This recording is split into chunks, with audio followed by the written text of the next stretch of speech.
Here's what's interesting about that area that we now like to call the ghetto. The reality is the ghetto was created, and public housing in particular was created not for poor black people.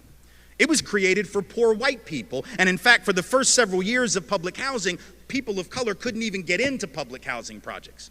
They were essentially segregated by race. Only poor white folks could even live there. And then what happened is the government created some new programs under the FHA program, the VA loan program, later on the GI Bill program, which allowed those same white folks who had been poor and struggling to leave public housing and to leave urban areas and to hustle it out to the suburbs where only we could live, or to the smaller towns where only we were going to be welcome. So what's interesting is that the hood became the hood because only people of color now were allowed to live there. White folks were literally being subsidized by the government to move to the suburbs. The white middle class, and make note of this, was built by government. Government programs that underwrote those loans because those families could not have afforded a loan otherwise. They were able to get one because the government underwrote the loan and guaranteed the loan in case of default, but only for people of color. Only for white folks. People of color, by and large, couldn't get in on any of that. So white folks were able to move, people of color were not. Certain neighborhoods deteriorated economically, other neighborhoods went up in value. At the very same time, the government was doing what they called urban renewal, which meant they came through black neighborhoods and Latino neighborhoods, and they built interstates right through the heart of the community, right? Knocking down black homes, black apartments, knocking down black-owned businesses all around the country. Between 1950 and 1970, about 1 in 5 apartments or houses lived in by black folks was knocked to the ground for economic development purposes, even though people of color couldn't benefit from almost any of that economic development. So that's how our communities come to look the way they look. But if we don't know that, and if I don't tell my daughter that, but maybe, let's say I don't tell her because I don't know. What if I don't know the history? What if I don't do this work and therefore don't know the answer? What do you think my daughter is going to assume is the answer? What would you assume is the answer? You know what we would assume if we're not taught the history? We would default to the position of this culture, which says what? Wherever you end up, it's all about you. So if you're living in a poor neighborhood, it's just because you didn't work hard enough. And if you live in an affluent neighborhood, it's obviously because you're smarter, right? The default position of America is this notion of rugged individualism and meritocracy, and wherever you end up is all about your own genius, your own effort, your own morality, your own cultural ethics. That's what we believe, and we believe that even though there is no such thing as a rugged individual in the history of human beings. How do I know that? Very simple. What you just heard wasn't a rant. It was a history lesson most folks were never meant to learn. Tim Wise is laying out facts that cut through the myths we've been fed about poverty, race, and so-called personal responsibility. This isn't about guilt, it's about clarity. Let the man finish, and we'll talk about it on the back end. They're social creatures by definition. We've never lived in isolation from one another. We've always lived in families and tribes and communities, nations, right? If you ever meet someone who's actually a rugged individual and hasn't been raised in a social context, you need to get the hell away from that person. They would be like a feral animal, right? They would be wild. It'd be like being raised on an island by a porpoise. They wouldn't even know how to have language. They'd probably try to eat you because they wouldn't understand there's like a taboo against that, right? You need to get the hell away from anybody who's actually a rugged individual because there are no such thing. And certainly, let me just say this, if you inherited $200 million from your daddy's real estate empire, you sure as hell are not a self-made anything or a rugged individual. You might want to write that shit down.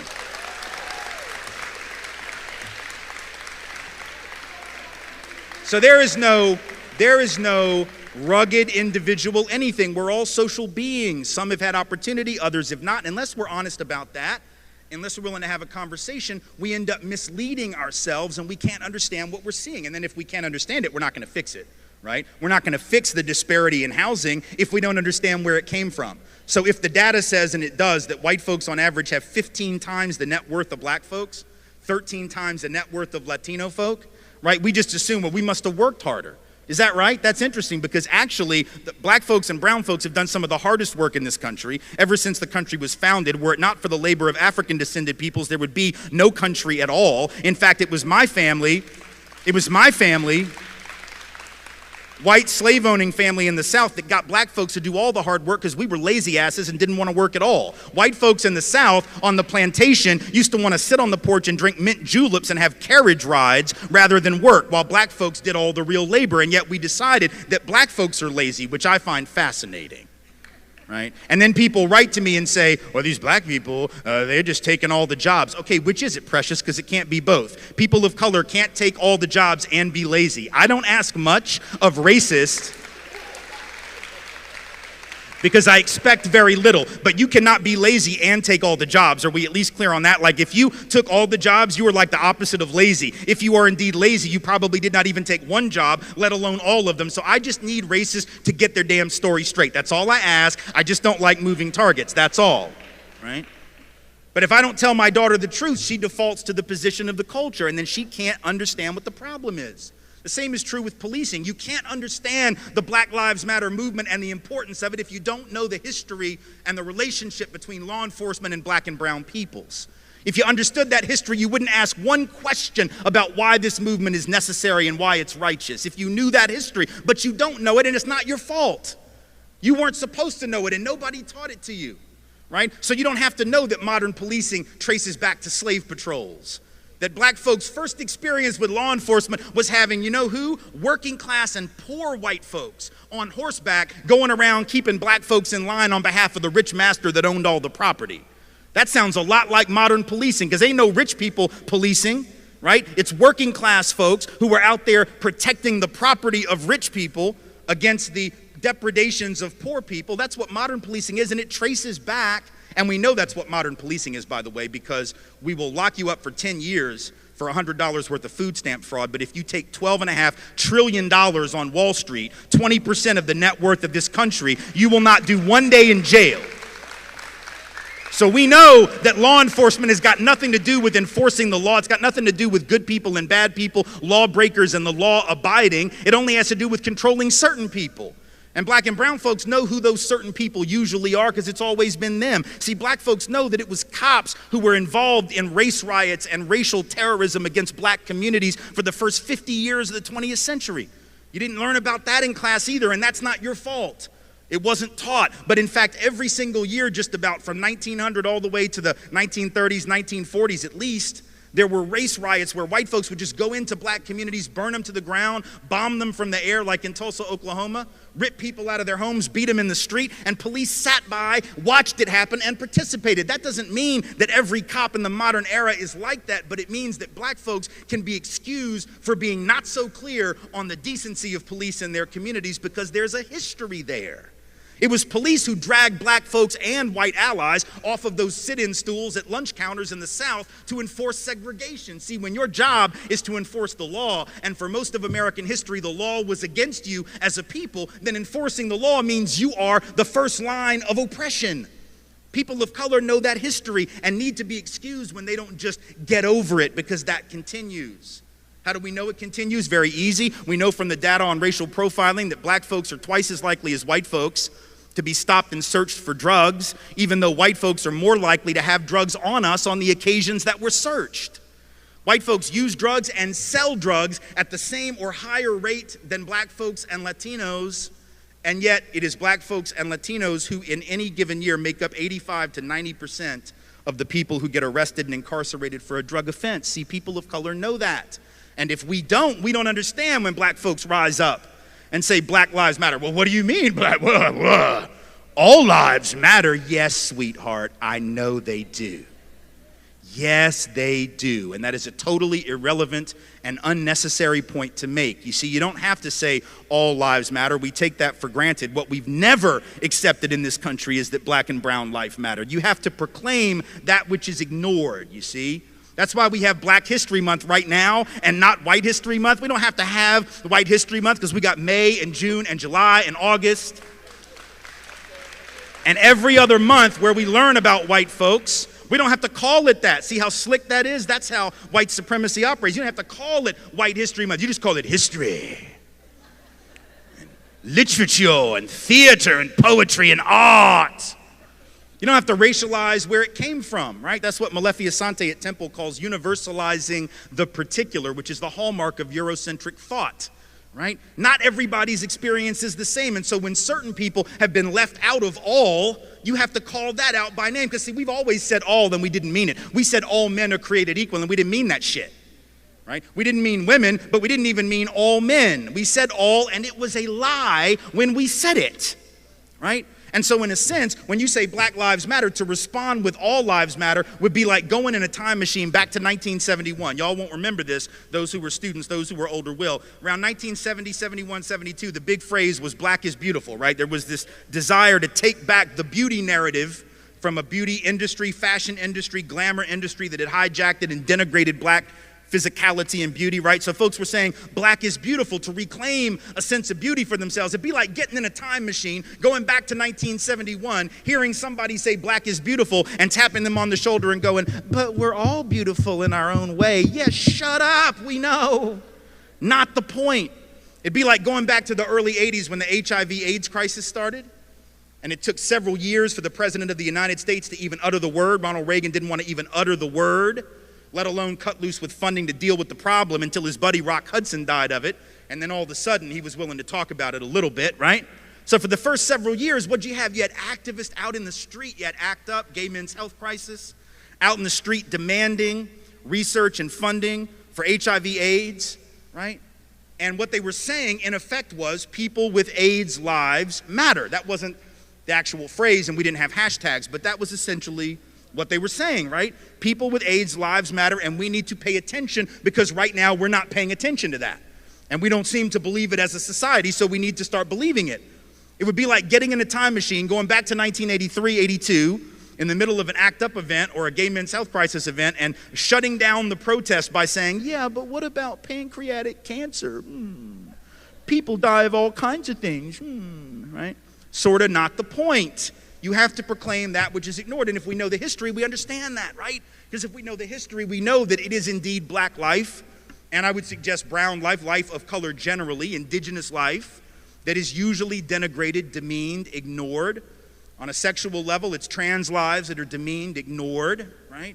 It's women as women. So sometimes you got to proclaim that which is not in the obvious frame of reference. There's nothing pernicious about it. It's not about saying black lives are worth more than other lives. It's about, damn it, these lives actually do matter. And even though the history says they don't, we're here to tell you that they do. And there's nothing wrong about that at all. But if you don't know the history, it might seem untoward. And I get it. And again, it's not your fault that you don't know the history, but it is our responsibility to learn it and then apply it to what we see. Same is true with immigration. This immigration drama that we have right now is only possible because we don't understand our own history. As a country, and particularly those of us of European descent, we have lied to ourselves about how we got here and for what reason. See, black folks know why they're here. Native peoples know why they're here and how they got here. A lot of Asian folk know, particularly if they're Chinese American, they know they got here because their ancestors were brought over to work on the railroads by the railroad barons who didn't care if thousands of them died laying track 19, 20 hours a day.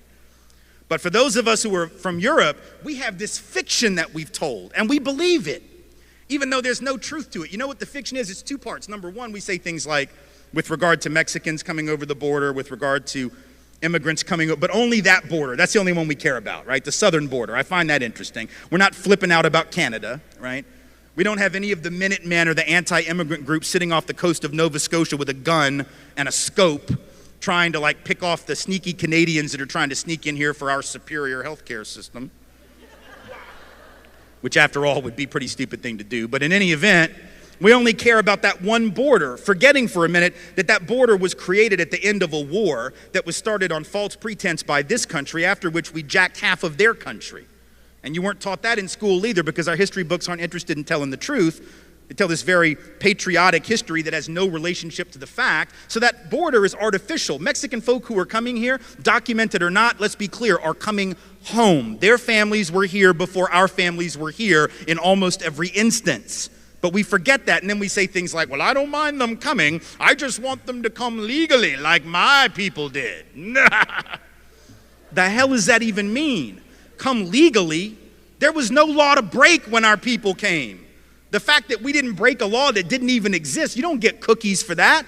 You don't get like a pat on the back and a gold star because your great whatever was law-abiding when there was no law that he could have violated, even if he wanted to. But we've told this lie that we came for these upstanding principles. So we'll say things like, well, you know, our people came for liberty and freedom, democracy. These people are just coming for stuff. They're just coming for jobs. They're just coming for health care. They're just coming for stuff. We came for high-minded principle, right? Because we believe that. What kind of third-grade version of American history is that, right? Like when Donald Trump says, well, Mexico's not sending their best. What the hell, you think Europe sent their best? Europe, no, our people were the losers of Europe. I'm not trying to be an asshole, I'm just telling you the truth. Like, our people were the losers of Europe. The winners didn't get on the boat. You understand what I'm saying? The winners didn't leave. Why the hell would you leave if you were winning? Only the losers left because they had no choice. They were dying, they were starving, they couldn't support their families. A lot of them were convicts who were sold into indentured servitude to work for rich European people. They were barely above the level of a slave themselves. The idea that we had we didn't believe in liberty and freedom. And we know that because once we got to the colonies, we set up the opposite of liberty and freedom. And I don't just mean that for like black folks and native folks. I mean even for other white folks. Like we spent most of the time in the early colonies trying to figure out who the witch was, right? It was like, well, you're not a Christian. Well, no, you're not a Christian. Well, no, you're not a Christian. I'm going to hang you from a tree. Really? Well, I'm going to drown you in the stream. Well, I'm going to set you on fire. Like, that wasn't liberty. The colonies were some of the least free places in the history of the cosmos. But we act like we came for liberty, and they're just here to take advantage. Let's be clear. Our people didn't come for liberty. They came for stuff. They came for stuff like land. They came for stuff like opportunity. They came for stuff like the ability to feed their families, and there's no shame in that. None at all. But just like there's no shame in our families having done that, there's no shame in brown families doing that and coming over that border from Mexico, Central America, or wherever else they might be coming. There's no shame in any event, but we've told a lie. It's like we have this image in our head that sometime in like 1650, this was a common scene in England.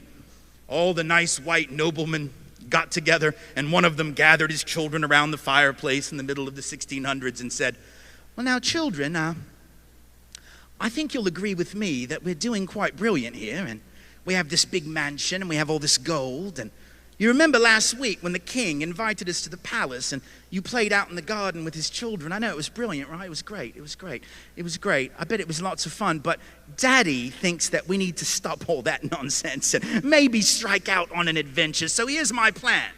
Even though we're doing so well, even though we pretty much run the show here in England, I think that what we should do this summer, follow me, stick with me, I know it's going to be a stretch, but I promise it's going to be great, is we should get on a big boat. A rickety old ship. I don't even know if it's seaworthy, children. It might sink. We might be eaten by sharks. We might get hijacked by pirates. We might get scurvy and die a horrible death. However, I think you will agree it will be an adventure, a great one indeed. That did not happen. Noblemen didn't leave. Those who were doing well did not leave. Only the losers got on the boat. People say things like, well, my family came over on the Mayflower. Okay, sweetheart, you might not want to talk about that.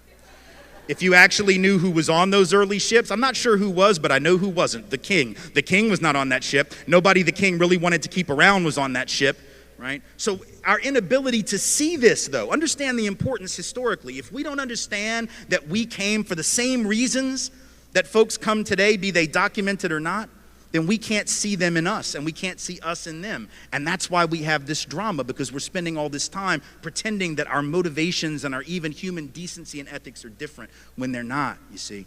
This is why history matters so much. We can't fix any of these problems, whether it's immigration issues, whether it's criminal justice issues, whether it's wealth disparity, all of that. We can't do anything about that if we're not willing to understand history. But let me close with this. And it's a point that I think needs to be made, because sometimes when we talk about racism and we talk about the heavy weight of history, sometimes people assume that there is an attempt on my part or other anti-racist activists or educators' part to instill guilt in white people. I have no interest in white guilt, none. And people of color surely have no interest in white guilt. Guilt will not liberate anybody from anything. It will not liberate any of us from systems of inequality. It isn't about feeling guilty. It's not even about white people per se. It's about whiteness as a system, right? Sometimes people get tripped up on that, right? And they think like, oh, you hate white people. Let me be clear, I love me some white people. I totally, absolutely love me some white people. Like my wife is white, I totally love her. Those daughters that I've been telling you about, they're white because that's what happens when white people make babies. I love them.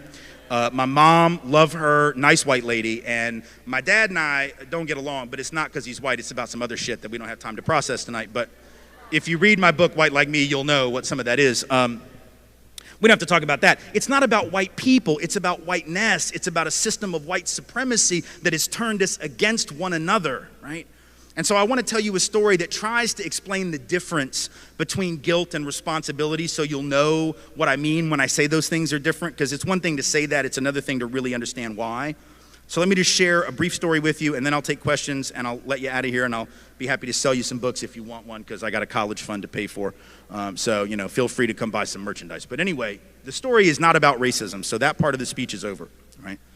It's not about oppression. It's not about privilege. It's not about inequality. It's about something totally different. But I think the story has a lesson in it about those subjects. So it has to do with something that happened to me when I got out of college. I graduated 26 years ago this May from Tulane University in New Orleans. And when I graduated, for some reason, I'm still not totally clear on this, I thought it would be a really great idea to move into a very large house with 9 other people.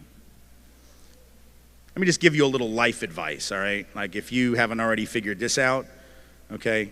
Do not think for 1 minute that it is ever a good idea to move into a very large house with 9 other people. It usually is not nearly as fun as you think it is going to be. It has all kinds of problems, but we didn't think about any of those. We thought it was going to be great. Why? Because it was going to be cheap.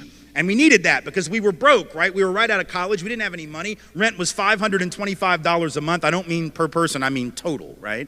So again, not good at math, but I can do those numbers. $52.50 per person per month, man. You add the cable bill, the utility bills, we split the food, right? It's still less than $100 a month. So like on that level, this was a great idea, right? This was brilliant, right? $100 a month, man. Even in 1990 dollars, that was good, right? It'd be ridiculous today, but it would be good even by 1990 standards. So on a financial level, it made sense. But about 6 weeks into this little experiment in communal living, we came to understand, or at least I did, why it had been a terrible mistake. And this is what happened. I was working downtown and I was living uptown. So I get on the streetcar to come back uptown in New Orleans. I get off the streetcar, I walk, 5 blocks or so into the house on Robert Street. I go up the steps at 1805 Robert. I open the door and I'm met by this incredible smell. And I mean that in a good way, which is important to point out because when you live with 9 other people, there's all kinds of smells. They're usually not good. This one was actually really nice. It was the smell of dinner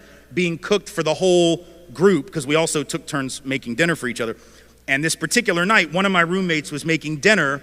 On the left front burner of the stove, there was this big pot of gumbo, right?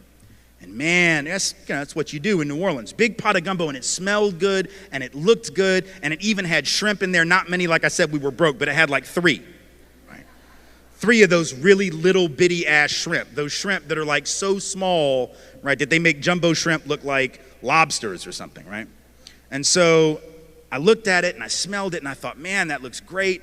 And when my roommate asked me if I wanted any, I normally would have said yes, but as it turned out, I didn't know he was going to make gumbo for the night. And so I'd already had dinner downtown before I, came uptown after I got off work. So I said, hey man, I already ate, but do me a favor, smells great, looks great. Take me some of that, put it in a container, put it in the fridge. I'm gonna take it to work tomorrow for lunch. And he said, okay, great. And so he does that, and then I go upstairs and, listen to music, watch TV, hung out with some friends or whatever, and did whatever we did for fun in 1990. There wasn't much. Like social networking in 1990 was pretty much you just walk down the hall to your roommate's room and you're like, hey, what you doing? And they were like, nothing, it's 1990, there's nothing to do, go back to sleep. Get with us in like 15 years and there'll be something maybe, or 20 years, right? So we all sort of go to bed early. I went to bed sort of early, woke up the next morning at like 7:30, came downstairs to get some coffee, get ready to go to work, and I noticed that on the left front burner of our stove was still the same pot of gumbo. And man, it did not smell as good or look as good as it had the night before. And my roommate had neither saved any of it for me, nor had he cleaned it. So I was pissed on 2 levels, right? Now the food had gone to waste. I definitely wasn't going to eat it now. But he also left the mess for me or, maybe one of the other roommates to clean. So I sat there and I thought about what I wanted to do. Part of me wanted to wake him up, right? Get him to clean it. give them hell for it. But then I thought, no, I'm gonna be nice. I'm just gonna clean it. I'll take it up with them when I get home. So I took the pot of gumbo and I brought it over to the sink, and I got the brush and the soap, and I started running the water into the pot of nasty day-old gumbo, and I stopped myself halfway through. And I said, man, I don't have to clean this. This isn't my mess. I didn't even eat any of this, let alone did I make it. So now I'm feeling really self-righteous because I'm talking myself out of doing the hard work, right? So now I feel real smart. So I take the pot of gumbo and I put it right back where I found it on the left front burner, right? And I walk out the door, head held high, knowing that I had not been suckered into cleaning somebody else's mess, right? So then I come back that night at about 6:15, 6:30, and I see one of my other roommates making dinner on the right front burner of the stove. But on the left front burner, right where it had been now for 24 hours, is the same pot of gumbo getting nastier, more disgusting, more crusted on the sides of the pot. I looked at my roommate, I'm like, man, what are you doing? Like, I know you can smell dinner from last night. How the hell can you make dinner for us now on the right front burner when it's right under your nose? Why don't you clean that? And he looked at me and said, hey man, I didn't make the gumbo. I didn't even eat any of the gumbo. I wasn't even here last night. How about you? I said, hey man, not me. Now we both felt self-righteous and we knew what it meant. He looked at me and said, so, you want some lentils and rice? And I said, absolutely. So I piled up my plate with lentils and rice. I ate my dinner. I wiped off the dish in the sink, cleaned it, dried it, put it in the dish rack, went upstairs, hung out with the roommates, did whatever we do for fun in 1990. Once again, went to bed sort of early. Woke up the next morning. I'd forgotten to set an alarm.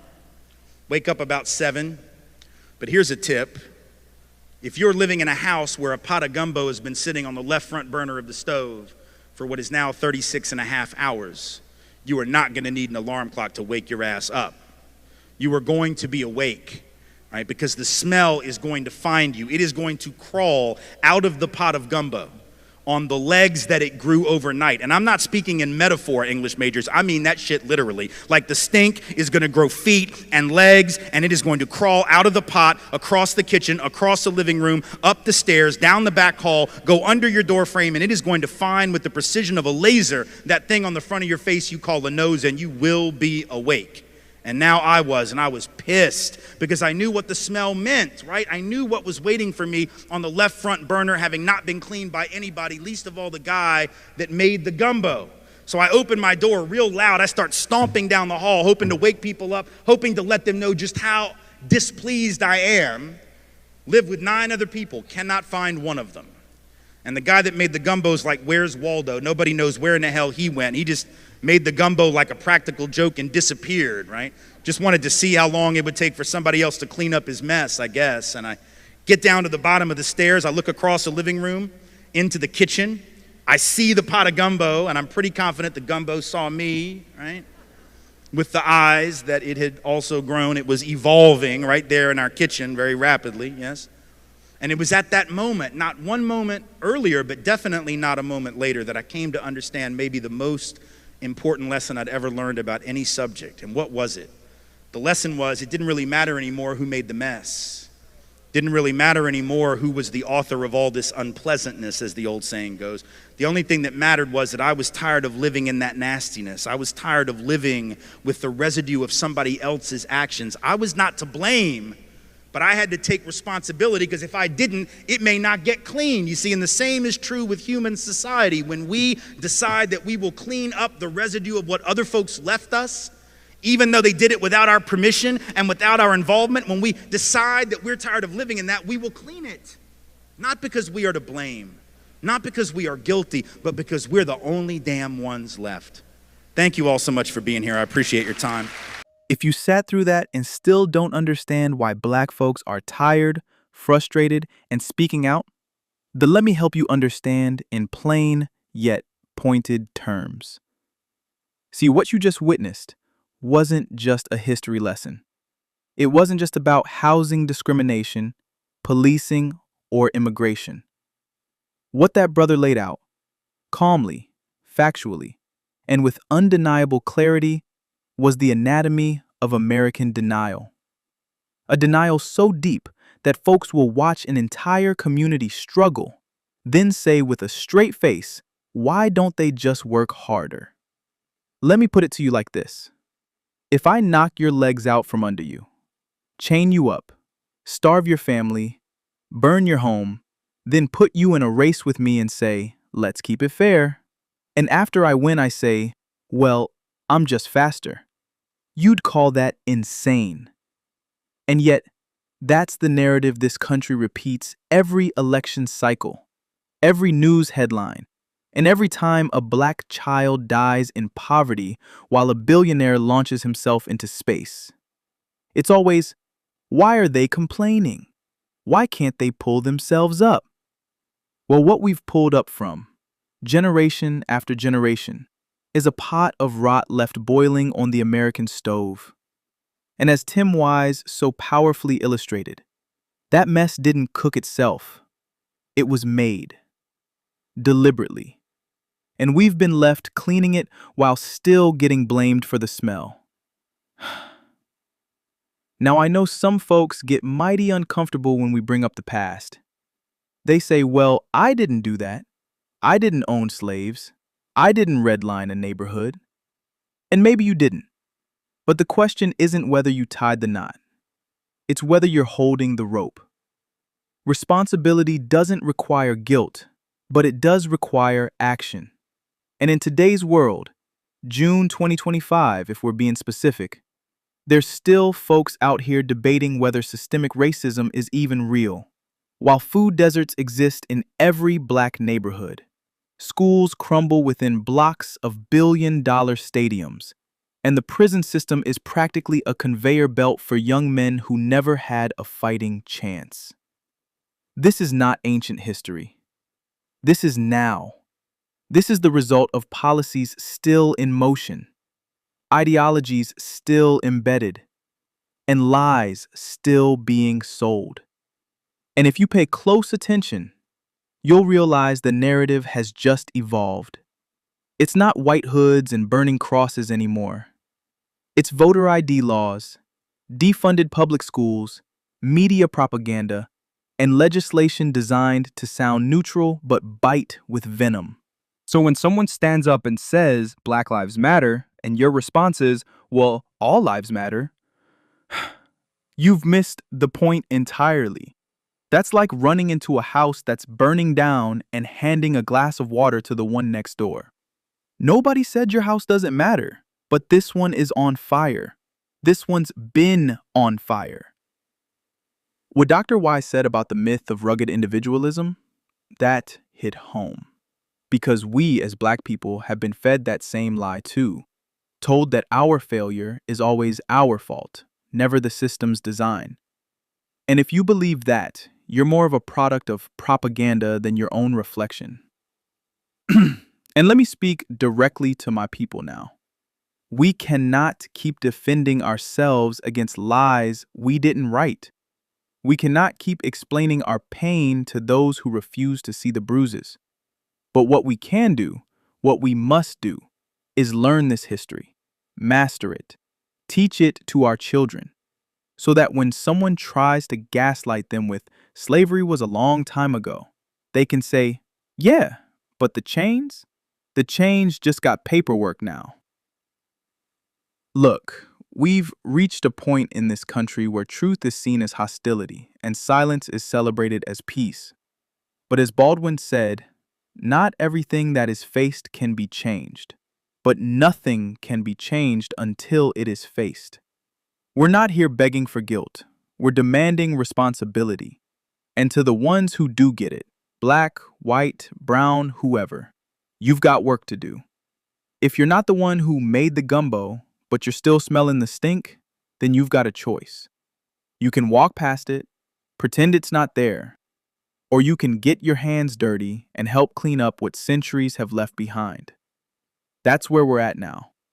Not in 1865, not in 1965, in 2025, where the lies are slicker, the masks more polite, but the rot still boiling on the stove. So don't ask us why we're angry. Ask yourself why you're still comfortable.